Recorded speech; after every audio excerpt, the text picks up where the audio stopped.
আমাদের বুট ন্যায় এবং যোগ্য লোককেই হোক। তো বলো ভাই এবারে বুটটা তানে শিষ্য দিবা ইনশাল্লাহ ভাই, দহর বয়স হবে ওই বুদ্ধিটা। ইনশাল্লাহ।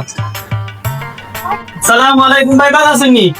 রাহমাতুল্লাহি ওয়া বারাকাতুহু। শুনলাম ওই চীনা চলে আসলাম সালামা চলে যা, এবার তো আনোয়ার ভাইয়ের জুয়ার উঠেছে, ইনশাল্লাহ একটা বুট দিব ভাই।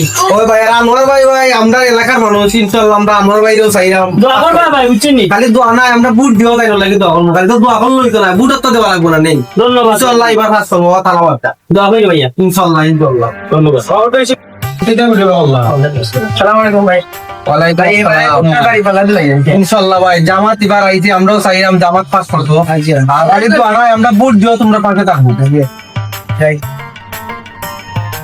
আসলে আপনারা তো দেখলা আমার কাছে অনেকেই বুট নিয়ে আইছে, অনেকেই অনেক প্রতীক দেখাইছে, আমিও তাদের আশ্বাস দিছি যে আমি বুট দিব, কিন্তু সব সব প্রতীককে আমি আলাদা হইরা আমি ব্যক্তি হিসাবে দেখা করবো কোন ব্যক্তি ভালো। আসলে ওখানে অনেক মানুষ আছে, অনেকেই আইছে বুট, সবারও আশা আকাশ করার, কিন্তু আমি আমার বুট আমি একজন যোগ্য লোককে দিতে হইব, যে পাস করলে আমরা দেশকে ভালো করতে পারবো, আমরা জনগণ বলতে ভালো রাখতে পারবো, ওখান থেকে আমরা বুট দিতে হইব। কারণ সবরে তো আর বুট দিতে পারতাম না, বুট যদি আমরা বাদ মানুষের দেই তাহলে বাংলাদেশেও অশান্তি, আমরা জনগণেরও অশান্তি। তাই আমরা সবও চাইমু যোগ্য একজন লোককে বুট দেওয়া, খালি আমি নাই তোমরা যোগ্য একজন লোককে দেখে বুট দিবাই আর যোগ্য একজন লোককেও পাস করাইবাই।